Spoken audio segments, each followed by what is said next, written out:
Alhamdulillah, segala puji bagi Allah Subhanahu wa taala, salawat dan salam tak lupa kita panjatkan kepada junjungan kita Nabi besar Rasulullah Muhammad sallallahu alaihi wasallam. Alhamdulillah, hari ini kita bisa bertemu kembali. Mudah-mudahan pertemuan kita ini diberkahi oleh Allah Subhanahu wa taala. Dan hari ini kita akan membahas sedikit tentang Daulah Saljuk. Kalau tadi buku yang dipromosikan dari pustaka Al-Kautsar itu hampir 600 halaman lebih ya. Jadi untuk meringkasnya memang tidak akan cukup dalam 1, 2 atau 3 kali pertemuan. Jadi ini juga versi versi yang ringkas lah ya, versi mukhtasar gitu yang sudah diringkas-ringkas, nggak semuanya bakal bisa dibahas. Misalnya di dalam buku yang ditulis oleh Dr. Ali Muhammad As-Salabi itu pembahasan tentang Nizamul Mulk, terus kemudian tentang madrasah yang dibangunnya, kemudian peran para ulamanya itu mendapat perhatian satu bab sendiri gitu. Jadi itu mungkin bisa jadi sub pembahasan. Jadi Saljuk ini merupakan sebuah episode sejarah yang secara intuitif melekat di dalam kitab yang ditulis oleh Dr. Ali Muhammad As-Salabi itu ya. Judulnya kan Daulatus Salajiqah. Jadi Saljuk itu di dalam bahasa Arab Salajiqah ya. Saljuk itu dijamakkan bentuknya. Kemudian waburuzu masyru'il islami, kedudukannya yang mulia di dalam sejarah Islam.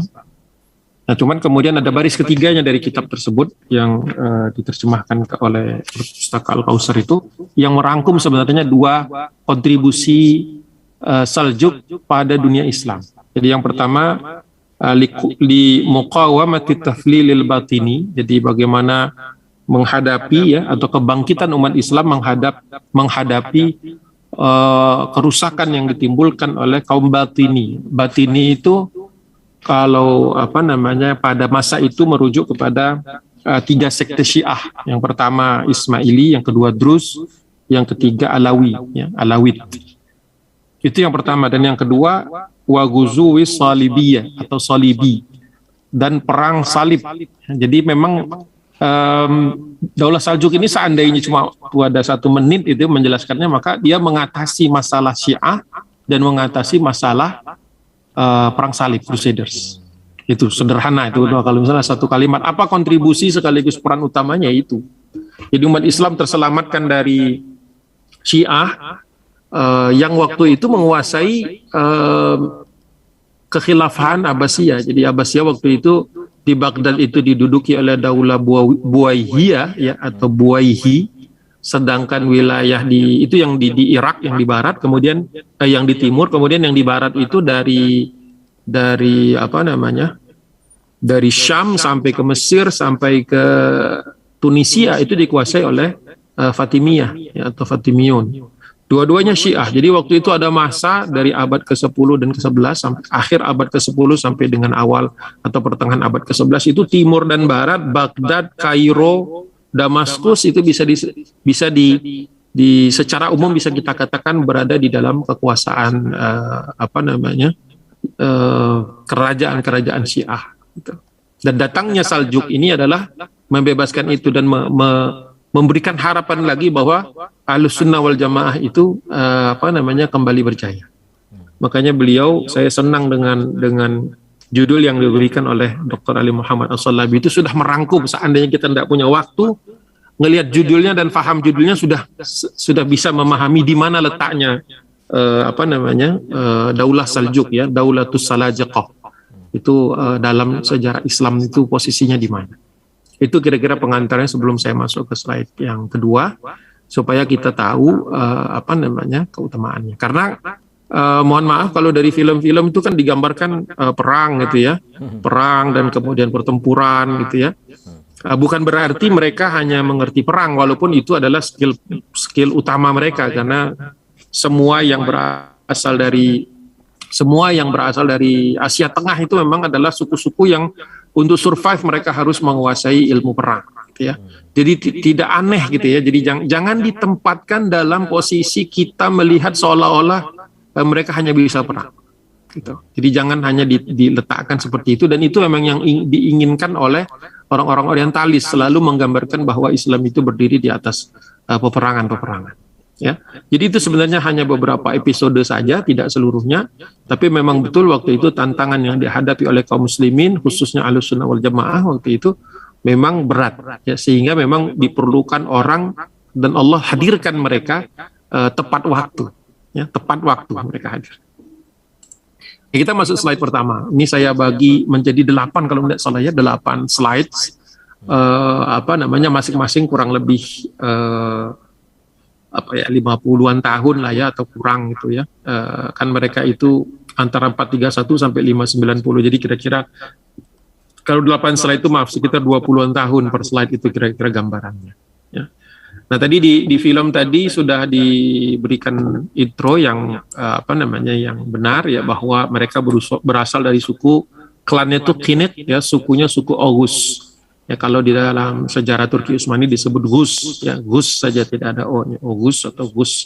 Posisinya kurang lebih di wilayah Asia Tengah ya, perbatasan antara kalau sekarang itu wilayah Afghanistan ya, kemudian Iran bagian timur ya, Tajikistan gitu ya, sampai ke wilayah Cina, ya perbatasan Cina sekarang. Jadi memang ini adalah suku Asia Tengah ya. Dan di situ juga memang nanti lahirnya bangsa-bangsa Turki, makanya bahasa yang mereka gunakan itu sama, hampir sama karena rumpun bahasa Turki. Dan kalau kita bisa melihat di sini, sebenarnya ini lebih menggambarkan tentang Mongol sebenarnya, karena yang utara ini bukan Seljuk ini, yang utara bukan Seljuk yang sampai ke Eropa, ini kan petanya peta orang Turki, jadi Eropa itu Eropa.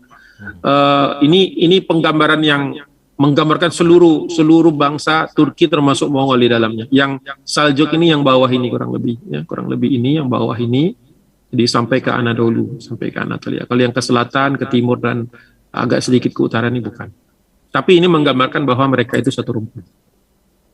Mereka tinggalnya di padang stepa, jadi satu zona sebelum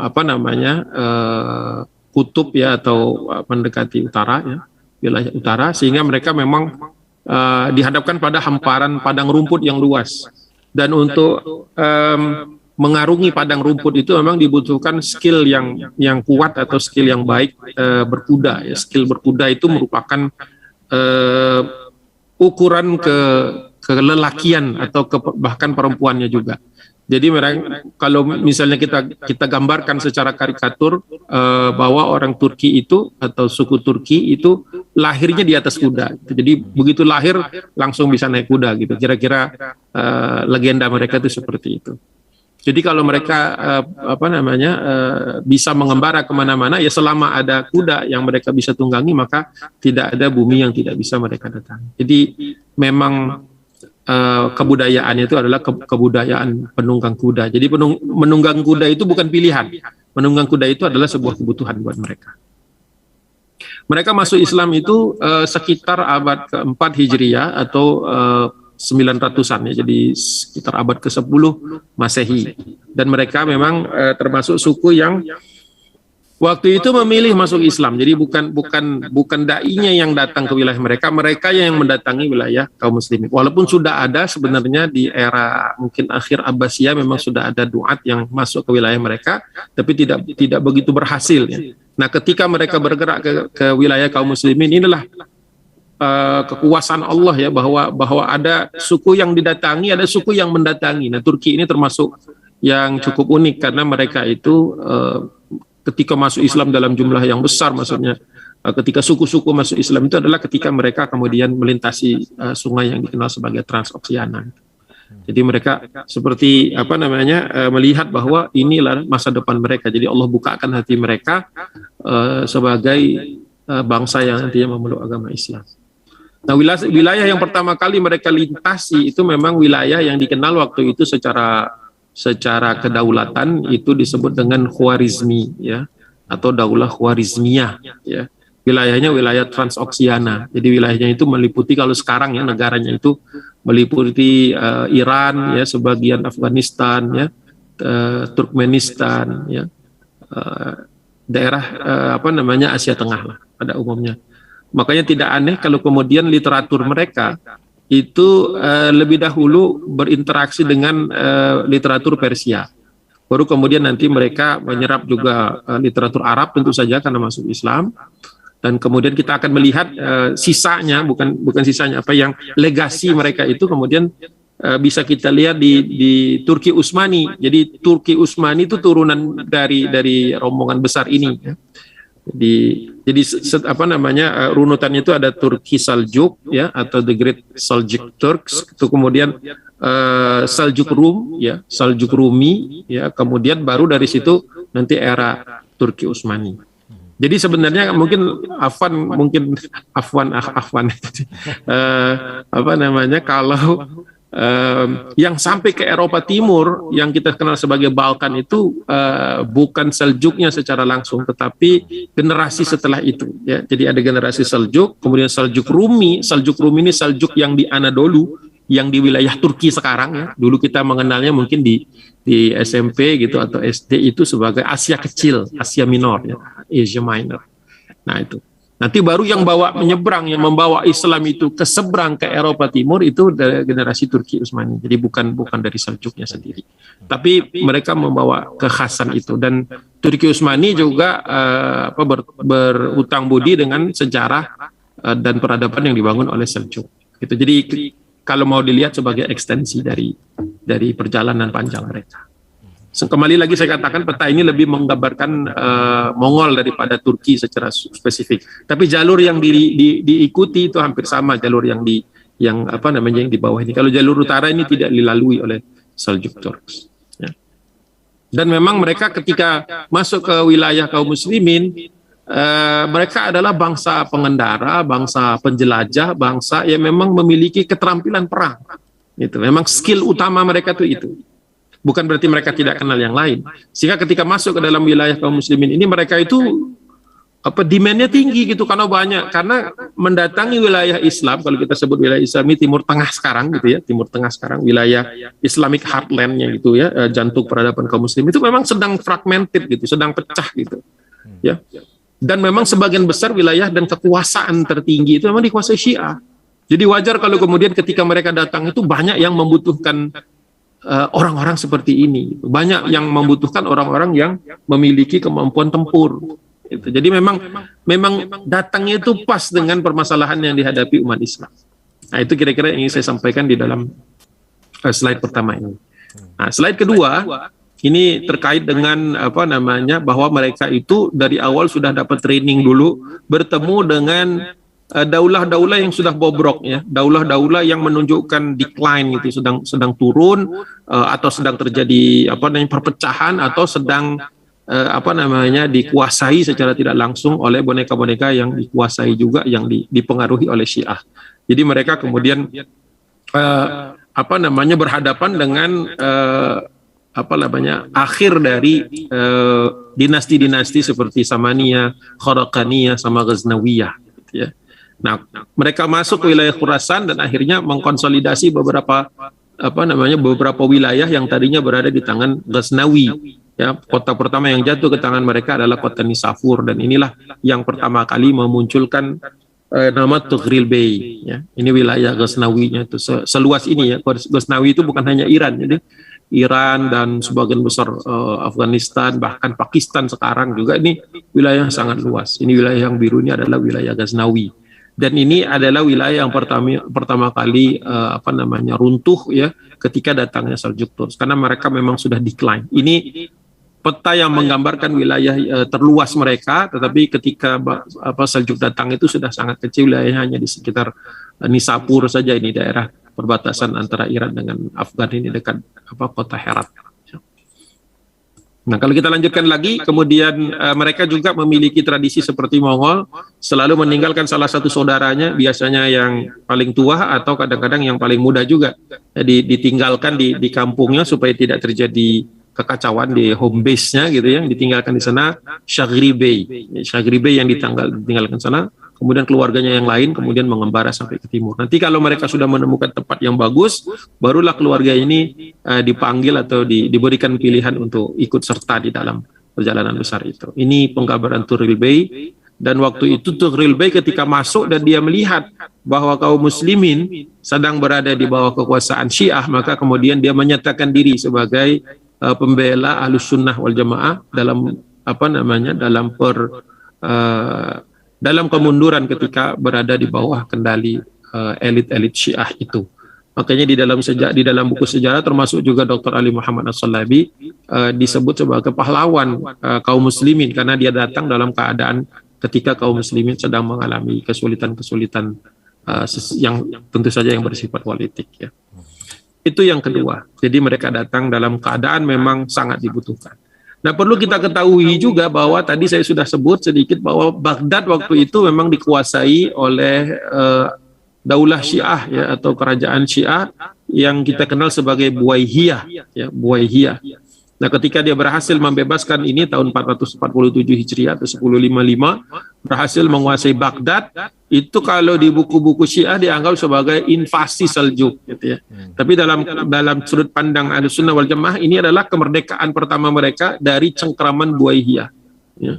Jadi ini pertama kalinya orang-orang Syiah itu kalah secara telak ya, dan kemudian Tughril Bey ini kemudian mendapatkan suatu penghormatan yang besar dari Khalifah Abbasiyah waktu itu ya, Abdullah bin Al-Qadir atau dikenal juga Abu Ja'far Al-Qa'im ya, khalifahnya itu. Jadi ini menunjukkan bahwa khalifah waktu itu dalam keadaan lemah karena berada di bawah kekuasaan orang-orang Buwaihiyah ya, Syiah Buwaihiyah. Dan kedatangan Seljuk itu merupakan suatu kemenangan bagi kaum muslimin yang Ahlus Sunnah wal Jamaah. Nah, struktur pemerintahan Daulah Seljuk ini menjadi istilahnya ciri khas waktu itu yang disebut oleh beberapa sejarawan sebagai Perso-Islamik. Jadi Islam yang memang punya corak Persianya, ya, budaya Persianya yang kental gitu ya. Dan memang mereka juga menganut sistem monarki dan pada masa itu daulah-daulah Islam ya di zaman ini adalah memang sebagian besar bisa dikatakan seluruhnya merupakan dinasti-dinasti monarki. Jadi dari ayah turun ke anak dan terus lagi turun lagi ke cucu dan seterusnya. Jadi menggunakan era atau sistem pemerintahan kerajaan ya. Itu yang terjadi. Walaupun diberi nama sultan, kesultanan ya, yang menunjukkan bahwa mereka adalah monarki yang berdasarkan syariah, jadi menegakkan hukum Islam, tapi pada poin penggantian kekuasaannya mereka menggunakan sistem turun-temurun dari keluarga. Itu saja catatan pentingnya. Ya. Kemudian dari segi kemiliteran kita tahu bahwa Seljuk dan Turki sebenarnya bukanlah suatu angkatan bersenjata yang homogen. Jadi mereka ini adalah seiring dengan perjalanan sejarah mereka atau pergerakan daulah mereka memberikan kesempatan seluas-luasnya kepada suku-suku yang mereka temui ya, baik itu yang berseteru maupun tidak, untuk bergabung dengan mereka. Makanya pasukan ini nanti sebagaimana kedatangan Mongol juga mengikuti pola yang sama karena berasal dari daerah yang sama ya. Jadi mereka itu secara kesukuan berdekatan, yaitu ketika masuk ke suatu tempat, jika menemukan teman maka mereka akan menggabungkan kekuatannya, jika menemukan lawan maka mereka bertempur sampai yang salah satu kalah. Nah, ketika kalah itu masih diberikan oleh mereka kesempatan untuk menjadi pasukan bagian dari pasukan mereka. Jadi supaya tidak meninggalkan masalah di garis belakang ya, jadi tidak menyimpan masalah di garis belakang. Itu doktrin dasar mereka, rombongan yang datang dari Asia Tengah ya. Baik itu nanti Turki maupun Mongol. Mongol pun kan nantinya kita tahu lambat laun mereka juga masuk Islam, terutama yang masuk ke wilayah Timur Tengah. Jadi ini dalam perspektif pergulatan politik di Timur Tengah waktu itu, ini merupakan suatu angin segar bagi kaum muslimin, karena untuk pertama kalinya mereka bisa kembali menikmati kebebasan ya, tidak lagi harus berhadapan dengan penguasa-penguasa Syiah. Kemudian yang paling terasa kalau di masjid-masjid itu tidak lagi ada keharusan atau pemaksaan untuk melaknat para sahabat ya, sahabat-sahabat yang dilaknat di dalam teologi bukan Iran, karena Iran itu tidak identik dengan Syiah waktu itu. Adanya kebiasaan melaknat para sahabat di kalangan orang-orang Syiah. Itu yang mungkin fitur yang paling terasa gitu ya, yang hilang dengan kedatangan Seljuk. Kemudian di dalam ketentaraan Seljuk, nah ini rute yang lebih spesifik Seljuk ya. Kalau yang tadi itu bangsa Turki saja secara umum ya, suku bangsa Turki. Kalau kita lihat mereka datang ke wilayah Iran yang sekarang Iran, kemudian mereka masuk di wilayah Asia kecil, kemudian dari sini mereka kemudian split dua nih, ada yang ke selatan terus sampai ke Filistin, di mana mereka nanti akan menjadi garis pertahanan pertama ketika pasukan salib datang. Yang kedua yang kemudian kita kenal sebagai Seljuk Rumi, ini adalah yang masuk ke wilayah Anadolu atau Anatolia. Dan nanti mereka ketika era mereka kemudian hilang, era mereka berlalu, mereka menetap di situ dan melahirkan suku-suku yang kemudian dikenal sebagai suku-suku Turki ya, atau suku-suku Emirat atau Beylik istilahnya, Beylik Turki. Dan salah satu yang paling terkenal di antara mereka itu adalah Beylik yang dipimpin oleh Ertuğrul dan kemudian anaknya Osman, kemudian Orhan sampai seterusnya, yang membentuk yang kita kenal sebagai Daulah Turki Utsmani. Jadi wilayah Bizantium itu yang di bagian Eropa itu adalah wilayah yang nantinya akan dibebaskan oleh Daulah Turki Utsmani, bukan Seljuk. Jadi Seljuknya tidak sampai ke sana. Tetapi ini masih perpanjangan dari sejarah mereka. Jadi para panglimanya berasal dari kepala suku Turki, kemudian tambahan kekuatannya, suplemennya dari bangsa Turkmen. Turkmen ini istilah yang amat luas sebenarnya. Siapa saja yang berasal dari wilayah Asia Tengah itu bisa disebut sebagai Turkmen. Ya. Turkmen-mennya ini bukan men yang artinya diambil dari bahasa Inggris ya. Jadi benar-benar mereka menyebutnya Turkmen, bukan orang-orang Turk, bukan. Ya, Turkmen saja. Pengendara sebenarnya maksudnya itu. Jadi bukan karena pengaruh bahasa Inggris. Bukan. Kemudian salah satu yang menyebabkan Turki Seljuk ini tidak berubah menjadi sebuah kerajaan despotik, jadi yang statis gitu ya, yang kemudian hanya memikirkan wilayah mereka saja, tetapi tidak memikirkan wilayah yang lebih besar lagi. Apalagi sejak mereka berkenalan dengan dinasti Abbasiyah di Baghdad, yang kemudian dari situ mereka tahu bahwa wilayah Ahlussunnah wal Jamaah ini bukan hanya Irak, ya, tapi sampai ke Suriah, sampai ke Palestina, sampai ke Mesir dan seterusnya. Jadi mereka mulai terbuka ketika sampai di Baghdad itu, barulah informasi tentang luasnya dunia Islam itu sampai kepada mereka, dan bahwa Syiah ini masih menguasai lebih dari separuhnya, itu kemudian menjadi salah satu yang mendorong mereka untuk terus maju. Makanya mereka tidak tertinggal seperti Daulah Ghaznawiyah yang tadi kita sudah bahas, yang mereka cenderung apatis terhadap apa yang terjadi di wilayah-wilayah, di bagian wilayah dunia Islam yang lainnya. Ini poin penting, bahwa mereka tidak kemudian menetap dan kemudian cenderung akhirnya berada di dalam zona nyaman. Ya.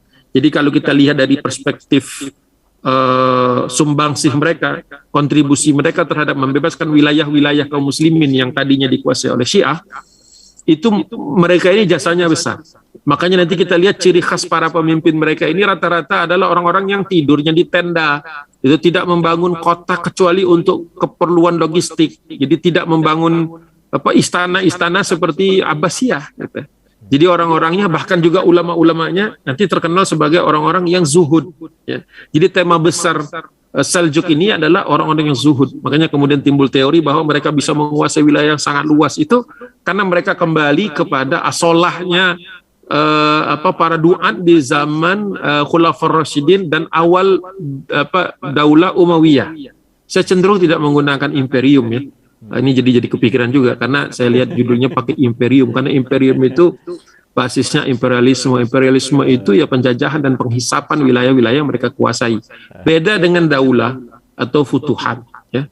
Jadi futuhat itu adalah konsep dasar Islam ketika mereka menyebarkan Islam ini ke wilayah-wilayah, baik yang belum berkenalan dengan Islam atau yang di mana wilayah itu terjadi kemunduran kembali, seperti yang dialami Seljuk.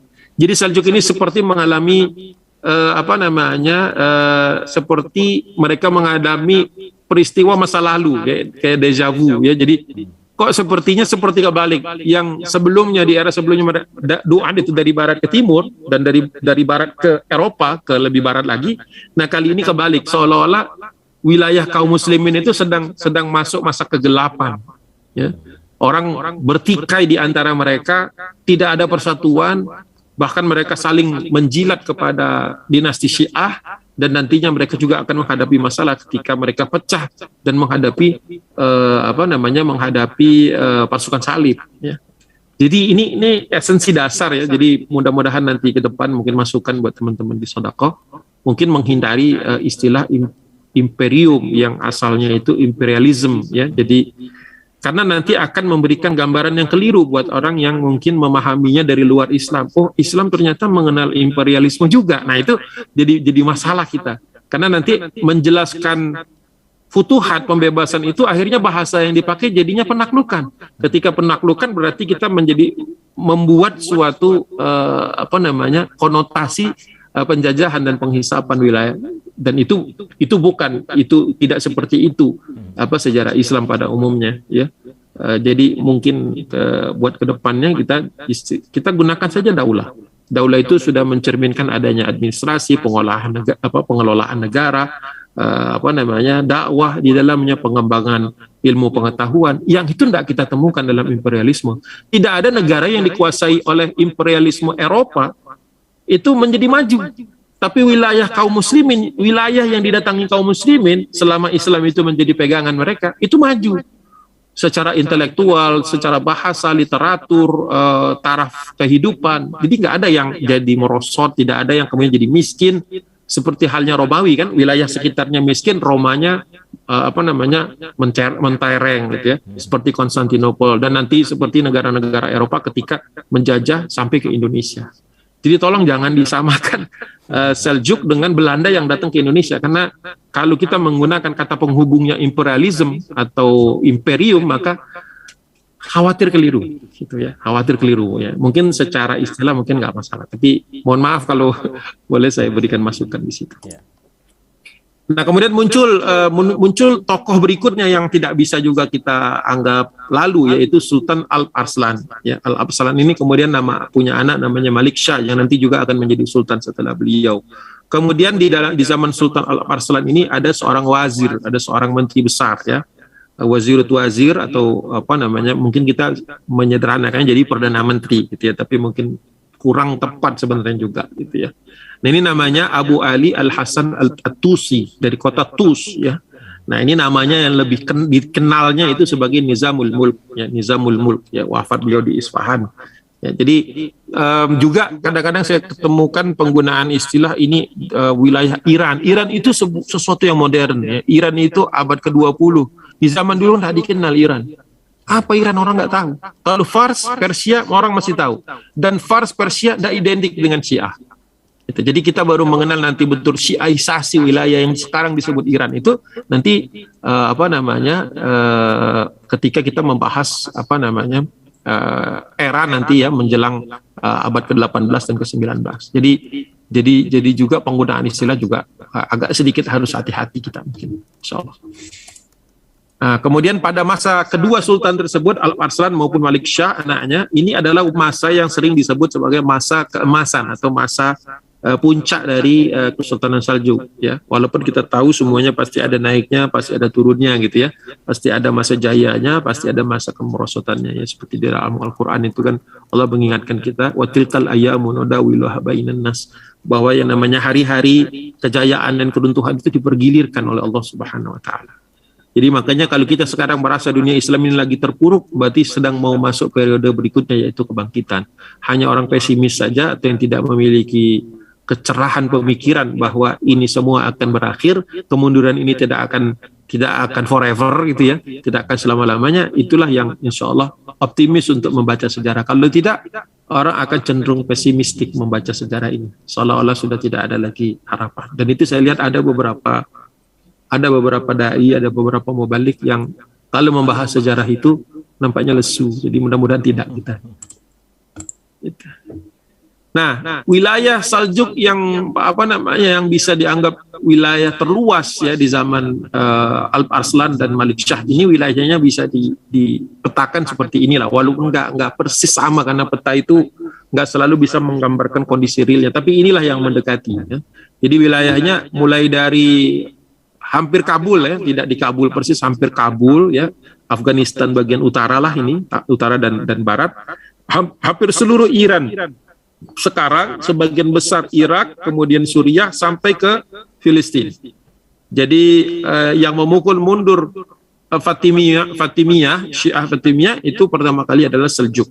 Tapi sebelum itu kita mengenal suatu peperangan besar yang namanya Malazgirt kalau di dalam literasi Turki, tapi di dalam literasi modern non Turki disebutnya Manzikert ya, Manzikert.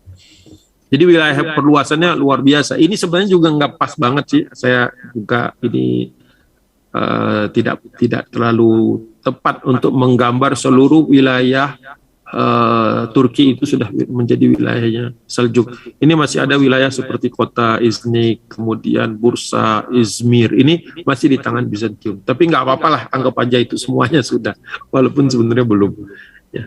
Jadi wilayahnya cukup luas ya, cukup luas Seljuk itu.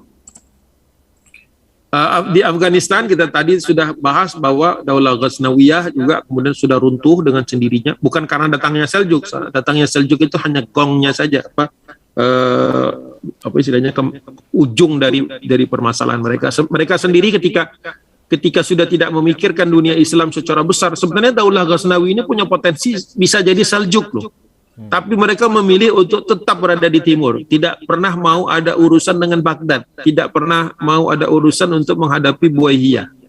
Jadi sebenarnya Ghaznawi itu sebenarnya punya potensi menjadi Seljuk, tapi karena mereka tidak, ya mungkin sunatullahnya ketika orang tidak lagi memikirkan tentang daulah Islam secara umum atau dunia Islam secara umum, atau misalnya memperhatikan urusan kaum muslimin lah dalam konteks yang kecil gitu ya, dalam konteks mikro gitu ya. Ketika Nabi mengingatkan kita man lam yahtam bi amril muslimin falaisa minhum atau falaisa minni gitu ya. Itu apa namanya, menunjukkan bahwa barang siapa yang tidak punya ihtimam, tidak punya perhatian, careness gitu ya, tidak punya empati kepada urusan kaum muslimin, pasti nanti lama-lama menghilang dia. Ya, bukan bagian dari aku, kata Nabi, tidak akan terekam dalam sejarah sebagai orang yang punya kontribusi kepada kebangkitan umat atau mempertahankan umat dari kemerosotan. Enggak semuanya perannya itu membangkitkan, ada juga yang perannya menahan dari kemerosotan. Jadi kita juga jangan kasih nilai negatif kepada yang seperti itu. Jadi setiap masa yang sedang mau turun itu pasti ada individu-individu atau kelompok-kelompok yang mencoba menahan kemundurannya. Ini pun insya Allah dalam timbangan mizan Allah Subhanahu wa taala insya Allah punya nilai yang besar gitu ya. Jadi jangan kita sampai seolah-olah kita hanya melihat orang yang membangkitkan saja, tapi yang mempertahankan kemerosotan itu juga harus mendapatkan perhatian kita ya, apresiasi kita dan doa kita. Transoksiana tadi sudah dibahas, Karavan, kemudian masuk Transkaukasia, termasuk juga Armenia, Georgia, ini di wilayah antara Laut Hitam dengan Laut Kaspi, ini kan ada pegunungan Kaukasus, ini daerah Transkaukasia atau Kaukasus ya. Kemudian mengalahkan Fatimiyun, ini peta sebagai perbandingan bahwa dulu Fatimiyah itu dulu ibu kotanya di Mahdiyah itu di Tunisia. Tapi karena mereka merasa tidak maksimal atau melihat peluang di Mesir waktu itu sedang merosot, sedang tidak kuat, maka mereka kemudian memindahkan rombongan atau kekuasaan wilayah mereka ke Mesir. Jadi aslinya Fatimiyah itu bukan dari Mesir, walaupun memang terkenalnya di Mesir. Terkenalnya di Mesir itu Fatimiyah. Baru nanti Fatimiyah ini selesai tuntas habis di zaman Salahuddin Al-Ayyubi. Jadi ini sebelum pra Salahuddin ya, pra Turki Utsmani ya.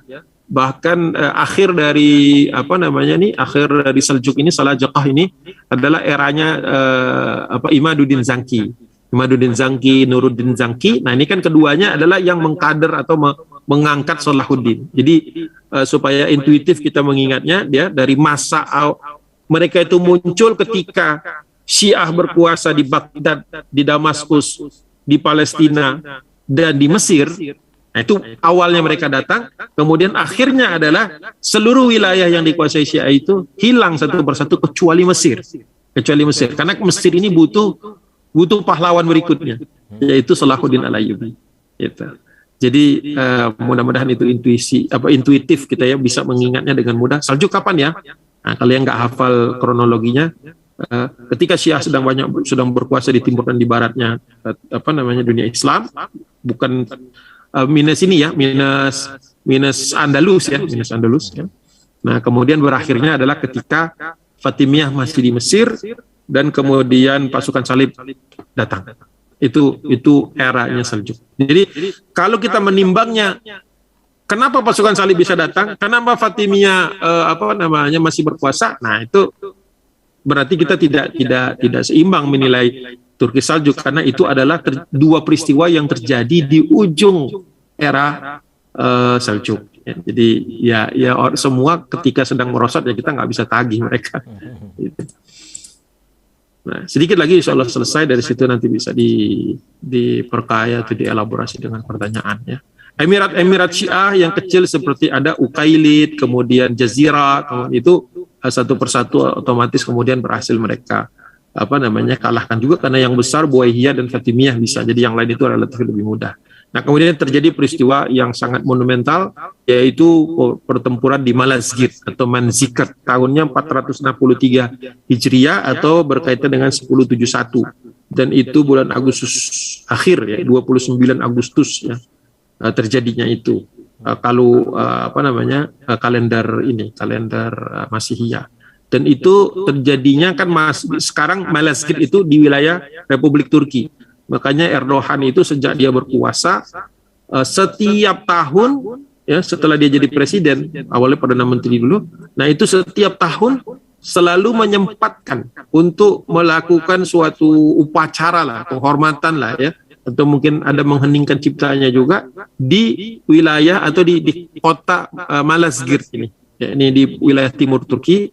Dan itu merupakan suatu peristiwa yang menurut saya pengakuan bahwa Republik Turki yang dulu pernah menjadi Turki Utsmani ini punya hubungan ya, punya keterhubungan dengan Daulah Saljuk, khususnya Daulah Saljuk Rum. Gitu. Jadi Saljuk Rum, Turki Utsmani. Gitu. Kalau ke arah wilayah Turki. Nah, ini menunjukkan juga bahwa Erdogan punya melek sejarah lah, atau paling tidak ada sejarawan yang, tapi saya yakin karena beliau memang rajin baca buku sejarah ya. Yang saya tahu buku sejarah Turki beliau itu sudah beliau khatamkan ya. Jadi ada dulu episode di TRT World itu beliau menabung buku untuk beli buku sejarah gitu. Jadi kitab pertama beliau itu buku sejarah. Jadi saya yakin beliau juga pasti tahu ini ya. Dan ketika menjadi Perdana Menteri dan terus jadi presiden eksekutif sekarang, bentuk apresiasinya supaya bangsa Turki ini mengerti masa lalunya, siapa ancestor mereka, siapa pendahulu mereka, siapa nenek moyang mereka, supaya ngerti memang palagan-palagan besar seperti ini mereka peringati ya. Karena waktu itu juga salah satu kekalahan besarnya itu adalah Kaisar Romanus Diogenes itu tertawan ya di Malazgirt ini ya. Jadi ini adalah momentum terbukanya Anadolu, terbukanya Anatolia atau Asia Kecil atau sekarang wilayah Republik Turki kepada Seljuk, dan kemudian nanti muncul Seljuk Rum ya. Itu kronologinya sampai di situ. Kemudian saudaranya Malik Shah dari Alparslan ini kemudian punya nama saudara namanya Tutush. Nah, Tutush inilah yang nantinya menguasai, diberi tugas untuk menguasai wilayah Halab, ya, Halab itu Aleppo, kemudian Dimash itu Damaskus. Walaupun beliau sendiri tidak berumur panjang sehingga hilang dari peredaran. Nah, pembahasan berikutnya ini sebenarnya harusnya memang satu episode tersendiri, yaitu bagaimana jasa Bani Saljuk ini untuk mengangkat kembali peristiwa mengangkat kembali semangat kaum muslimin menghadapi pasukan salib. Jadi perlu kita ketahui, saya mundur dikit di sini. Ini kan 1071. Kemudian 28 tahun setelah itu, yaitu 1098 atau 1099, itu kota Al-Quds jatuh ke tangan pasukan salib. Ya, First Crusader, pasukan salib gelombang pertama, itu yang Guy de Lusignan, kemudian Renoc de Chatillon, itu orang-orang yang sering kita dengar lah nama-namanya ini ya. Baldwin gitu-gitu ya, siapa lagi, banyak lah pokoknya, intinya perang salib. Nah ini ketika jatuh waktu itu Al-Qudsnya masih dipegang oleh Fatimiyah. Jadi Seljuk belum sempat bisa mengusir seutuhnya wilayah tersebut. Jadi Palestinanya khususnya Al-Quds itu masih berada di wilayah paling ujung dari Fatimiyah, ya, dari Daulah Fatimiyah. Makanya kalau kita melihat kenapa jatuh atau siapa yang terakhir tercatat sebagai memegang pertahanan Al-Quds ketika pasukan salib pertama datang, itu Syiah Fatimiyah. Gitu. Jadi mereka akhirnya bikin deal kan, sempat terjadi konflik senjata, kontak senjata, tapi akhirnya mereka kemudian minta agar mereka dibebaskan keluar dari Al-Quds, dan sebagai gantinya mereka akan menyerahkan kota Al-Quds. Jadi jatuhnya Al-Quds itu secara administratif, secara nominal itu merupakan keteledoran atau mungkin juga tidak becusnya pertahanan atau tidak adanya perhatian ya kepada Al-Quds oleh dinasti atau kekuasaan kerajaan Syiah Fatimiyah yang berkedudukan waktu itu di Kairo. Ini supaya tadinya saya mau masukkan, tapi terpikir takutnya nanti pembicaraan kita jadi malah melenceng ke sejarah perang salib, padahal itu mungkin harusnya bukan di Seljuk membahasnya. Nah, salah satu yang kemudian menjadi fitur menarik dari perluasan wilayah di bawah dinasti Seljuk ini atau di bawah Daulah Salajikah, itu bukan semata-mata perluasan wilayah. Jadi mereka cukup cerdas ya, cukup soleh tentu saja, untuk melihat bahwa salah satu yang menjadi akar permasalahan kenapa kaum muslimin itu bisa dijajah Syiah begitu lama, bisa pecah belah begitu divisif ya, begitu terpecah belahnya mereka adalah dua hal. Pertama masalah kemiliteran, ya, ketidakmampuan secara militer. Yang kedua adalah masalah pendidikan. Nah, masalah pendidikan ini mungkin agak sedikit kurang diberi perhatian. Makanya kalau yang tadi menang buku karangan Dr. Ali Muhammad As-Salabi itu beruntung karena ada satu bab khusus tentang kontribusi Daulah Salajikah terhadap pendidikan. Nah, pendidikannya di sini bukan hanya semata-mata pendidikan untuk memberantas buta huruf gitu, bukan pendidikan untuk semata-mata untuk menjadikan orang ini pandai membaca, tetapi lebih dari itu mereka membangun sebuah madrasah yang mengangkat kebanggaan sebagai muslim yang waktu itu merosot. Ya. Merosot itu karena sudah begitu lama dijajah oleh elit Syiah, itu yang pertama. Yang kedua juga ketika mereka itu terpukul kembali ketika Al-Quds itu lepas dari tangan kaum muslimin. Pertama lepas ke Syiah Fatimiyah, kemudian Syiah Fatimiyah melepaskannya lagi ke pasukan salib. Jadi ada sudah jatuh ketimpa tangga juga itu. Jadi sudah dalam kondisi agak terpuruk. Maka kemudian yang dibangun adalah madrasah-madrasah yang memang memberikan penekanan pada dua hal ya. Pertama kepada ilmu sendiri. Ilmu itu berarti adab dan seterusnya. Tidak perlu panjang lebar di situ. Mungkin di dalam kajian spesifik itu lebih bisa diangkat. Dan yang kedua adalah semangatan jihad. Jadi ilmu dalam rangka mengobarkan lagi kesemangatan untuk membela Islam ya, atau mempertahankan negeri kaum muslimin, dan itu merupakan menjadi kurikulum utama, itu membangkitkan lagi semangat jihad fisabilillah. Maka dari perspektif itulah kita melihat kenapa madrasah-madrasah yang dibangun oleh dinasti Seljuk atau Daulah Salajikah ini, walaupun nanti daulahnya sudah tumbang, tetap diwariskan kepada generasi setelah itu, dan mereka mendapatkan manfaatnya setelah itu.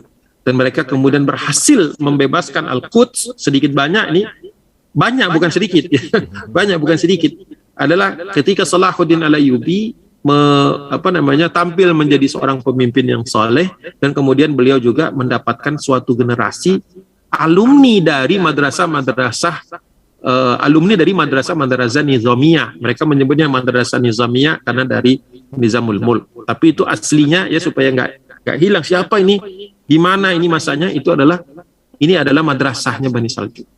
Jarang orang menyebutnya madrasah Bani Saljuk, tapi mereka lah yang mempromosikan ini, mereka lah yang membiayai. Ya, ini adalah antitesisnya. Kalau sebelumnya istana luas, besar dan megah, madrasahnya ya sedang dan kecil cenderung. Di masa Saljuk dia berubah.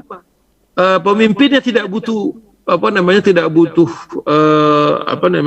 istana-istana yang megah. Memang perlu suatu bangunan merepresentasikan kepemimpinan, tapi dibandingkan dengan madrasah yang mereka bangun itu lebih besar madrasahnya. Dana itu lebih banyak mengalir ke sana. Sehingga kemudian para ulamanya ya, seperti disebutkan oleh Dr. Ali Muhammad As-Solabi, beliau menyebut beberapa nama ya.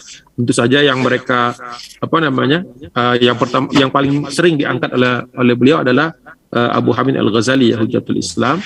Kemudian ada juga Abu Ishaq Al-Ashirazi, kemudian juga Imam Al-Haramain Abdul Malik Al-Juwaini ya.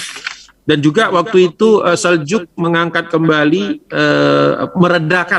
meredakan kembali perseteruan antar madzhab ya, antar mazhab ya, yang tadinya sempat meruncing di bawah, tapi kemudian beliau kembalikan lagi. Nah, para ulamanya itu terkenal sebagai ulama-ulama yang tidak menerima jamikiyah. Jamikiyah itu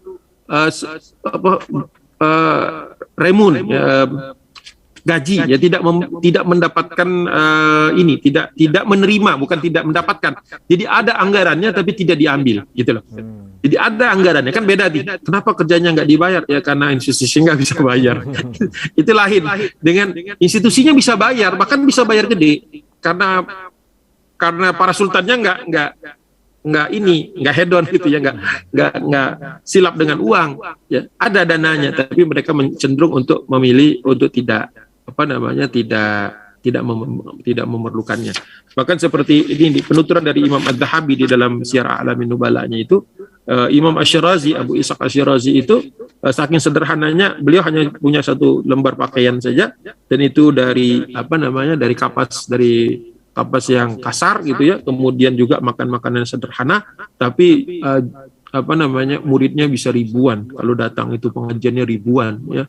Kalau pengajian pakai Zoom itu perlu yang kapasitasnya 1.000 ke atas, kira-kira seperti itu ya. Dan beliau tidak mengambil gajinya, dan gajinya itu dipakai ya untuk madrasah dan membiayai murid-murid yang berprestasi untuk menyekolahkan dan memberikan akomodasi kepada mereka. Dan bukan hanya beliau juga, kita tahu Imam Ghazali juga kan termasuk orang yang sangat zuhud ya. Ini yang saya lihat benang merahnya itu. Jadi ketika umaroknya zuhud, maka ulamanya juga kualitasnya kita perhatikan, kualitas yang zuhud itu. Tapi kalau umaroknya ini cenderung mayoritasnya ini hedonistik gitu ya, apa-apa diukur dengan materialisme, maka kita akan temukan juga ulama-ulamanya kebanyakan ngikut. Kecuali ulama-ulamanya memang nggak bisa dibeli gitu. Jadi ini ciri khas utama kalau menurut saya ya. Ini penting untuk menjadi salah satu pembicaraan kita, bukan hanya masa lalu, tapi ketika ingin melihat kebangkitan saat ini, memang perlu ada dua rel yang harus diurus itu ya. Rel para ulama, para alim ya, para ulama, dan kemudian relnya para umaro. Itu dua-duanya harus diislah. Ya.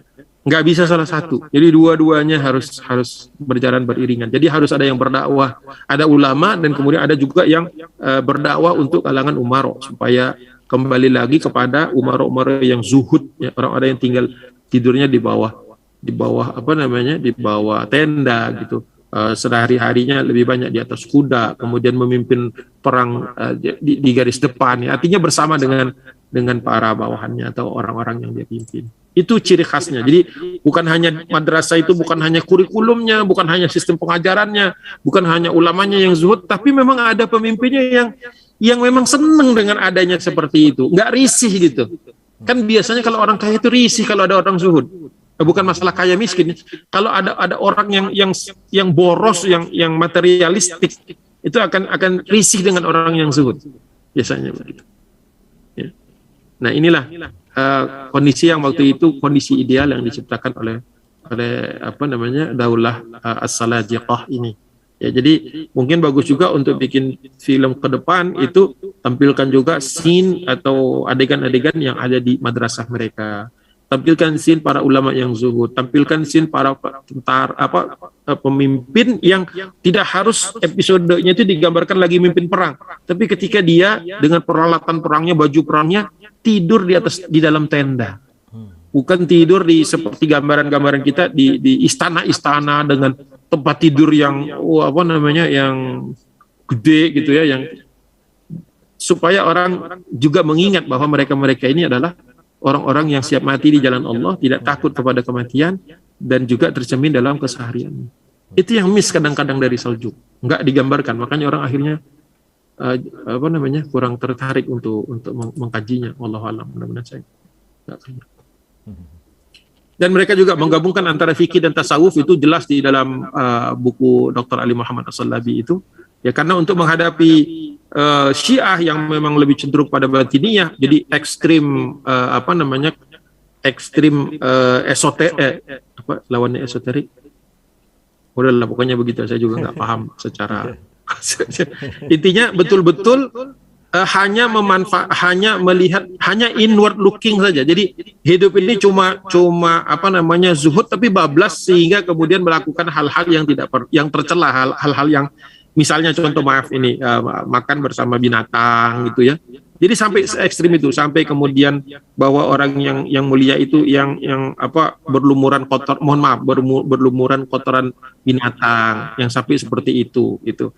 Jadi ekstrim ya, batinnya tuh ekstrim ke sana gitu. Ya, itu yang mungkin harus diseimbangkan juga, difahamkan juga. Nah, kemudian beberapa ulama yang muncul di abad ini, mungkin ini harus satu sesi sendiri nih, ulama-ulama dan prestasi mereka di zaman Daulah Salajiqah ini. Tapi kita bisa sebut 3 lah paling tidak di sini ya, yang utama ya. Sebelum Abu Hamid Al-Ghazali di treatment sendiri di slide terakhir, yaitu tadi Abdul Karim Al-Qusairi. Beliau ini ahli tasawuf, tetapi beliau tahu bahwa tasawuf itu nggak sampai jadi memuliakan. Memang betul bahwa orang itu nggak boleh merasa dirinya mulia. Orang itu harus harus merasa dia itu yang paling punya masalah lah. Nah, tapi nggak sampai kemudian ekstrimnya, istilahnya makan sama binatang, tidur di kandang hewan, nggak sampai begitu. Jadi itu yang disebut dengan zuhud palsu oleh Imam Al-Qusairi. Dan itu waktu itu banyak, makanya ketika ada ancaman dari luar, kemudian ulamanya ada yang seperti itu gitu ya.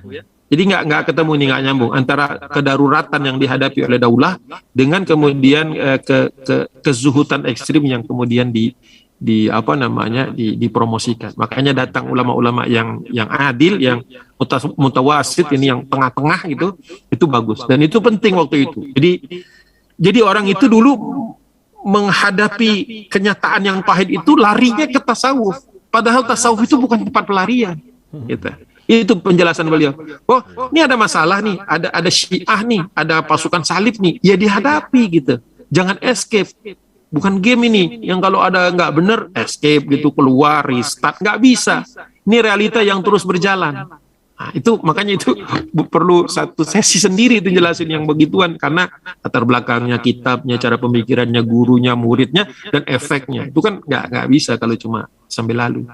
Kemudian Abu Ishaq Ash-Shirazi ini juga ulama yang zuhud, juga rata-rata ulamanya zuhud ya. Kemudian juga pejuang juga. Jadi kalau di Maghrib itu ada istilahnya sufi mujahid ya, mereka menyebutnya sufi mujahid ya. Beberapa zawiyahnya itu kita lihat memang sangat sederhana ya. Membayangkan ribuan orang umpel-umpelan di madrasah itu, saya jadi malu gitu ya. Kita ngaji nyaman, tempatnya luas, ada AC-nya, dikasih makan, break 1, break 2, coffee break, segala macam, masih aja ngeluh ya. Coba mereka ke zawiyah mereka itu gak bakal kuat itu sejam ya, panas, pengap ya, tapi semangat mereka untuk belajar itu luar biasa. Jadi malu kita kalau sekarang ini kadang-kadang gampang ngeluh gitu ya. Kemudian Abdul Malik Al-Juwaini, ini imam ahli waqaf, makanya waktu itu yang kemudian dihidupkan kembali para ulama ini menghidupkan kembali tradisi wakaf, kemudian madrasah itu bisa dibangun dengan cepat, dan kemudian Nizamul Mulk juga adalah orang yang jarang dicatat bahwa beliau itu membiayai sekaligus juga mendirikan madrasah-madrasah ini dengan foundationnya itu Auqaf Foundation gitu. Jadi wakaf itu adalah salah satu yang menopang perjuangan kaum muslimin. Kan tidak bisa juga kita nafikan bahwa di dalam perjuangan itu perlu pasak-pasak pendanaan. Baik itu institusi untuk mencetak kadernya, baik maupun pelaksanaannya. Di dalam perang itu para ulama ikut, ya, ikut waktu itu. Abdul Qadir Al-Jailani itu ngirim anaknya, tapi ketika perang berkecamuk beliau juga berangkat ke madrasah garis depan. Mereka punya dua lini gitu. Ada madrasah yang di Syam itu lini terdepan, ada madrasah di Irak yang di Baghdad itu lini keduanya. Itu orang-orang tuh mau di lini satu kalau tidak ditahan oleh para masyaikh ini, bahwa harus ada yang mengkader di belakang, ya. Tapi keinginan mereka itu ada di depan, karena di depan ini kan lebih dekat kepada syahid. Walaupun kita niat untuk berjuang bukan untuk syahid, untuk kemuliaan agama Islam, syahid itu hak prerogatif Allah. Ya, Allah yang menentukan seseorang syahid atau tidak, atau kapan dan bagaimana. Nah, ini slide terakhir saya. Pada masa itu juga muncul Hujjatul Islam Abu Hamid Muhammad Al-Ghazali, ya. Kalau di Indonesia polemiknya seputar lemah hadisnya gitu-gitu. Padahal udah dibahas gitu ya, bahwa ini beliau tuh melihatnya seperti ini, kenapa, dan juga hadis-hadis yang lemah itu kurang dari 1% dari Ihya gitu kan. Terus itu yang lemah juga masih dalam kategori diperbolehkan oleh para ulama ahli hadis untuk dipakai sebagai fadhailul amal gitu ya, amal juga seperti itu. Jadi di Indonesia sibuk masalah ini lemah apa enggak ya. Lah kitabnya Muhammad Al-Ghazali ini kitab yang membangkitkan orang berjihad loh. Ente jadi sibuk muter-muter masalah status kitabnya, baca kitabnya enggak gitu, yang dibaca cuma kritiknya.